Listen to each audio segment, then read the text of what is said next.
Gubernur Maluku Murad Ismail meletakkan batu pertama revitalisasi Pasar Mardika, Kota Ambon pada Kamis 27 Januari. Pembangunan kembali pasar itu diharapkan membawa pertumbuhan ekonomi bagi Maluku. Dalam sambutannya, Murad meminta agar proses pembangunan bisa berjalan sesuai waktu yang ditentukan. Informasi lebih lengkapnya akan disampaikan oleh rekan jurnalis kami dari Tribun Ambon, ada Ridwan Tuasamu. Halo, Ridwan. Halo rekan Firda. Ya, groundbreaking Pasar Mardika Ambon. Berapa lama untuk target pembangunannya?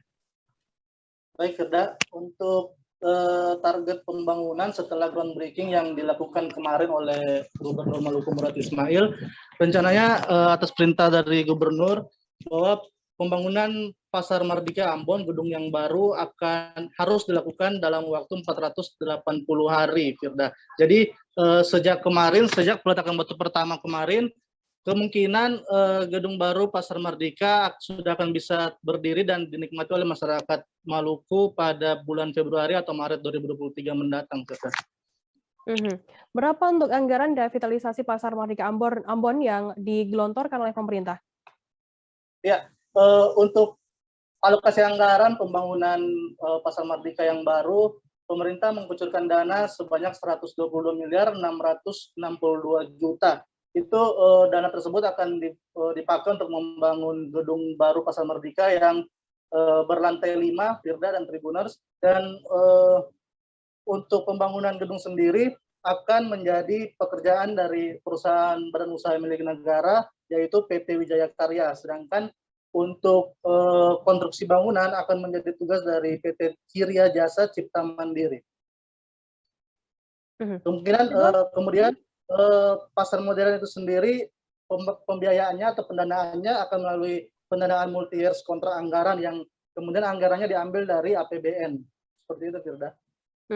Ridwan, bagaimana untuk konstruksi pembangunannya nanti dan apakah memang akan cukup menampung pedagang yang selama ini ada di Pasar Mardika Ambon? Baik, Firda. Untuk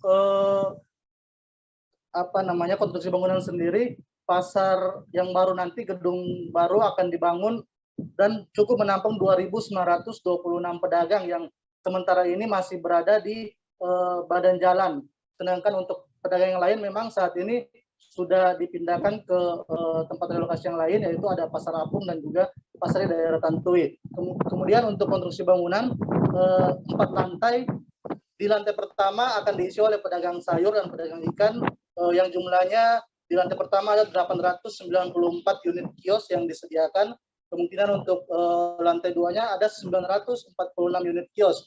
Dan untuk lantai 3, 463 unit kios, sedangkan lantai 4, 623 unit kios. Untuk lantai 3 dan lantai 4-nya sendiri, akan digunakan untuk pedagang pakaian maupun pedagang elektronik. Sedangkan di lantai 5 kemungkinan akan disediakan 12 buah pujasera.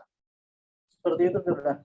Baik, terima kasih rekan jurnalis dari Tribun Ambon, Ridwan Tuasamu atas laporan Anda. Selamat bertugas kembali. Terima kasih sudah nonton. Jangan lupa like, subscribe, dan share ya.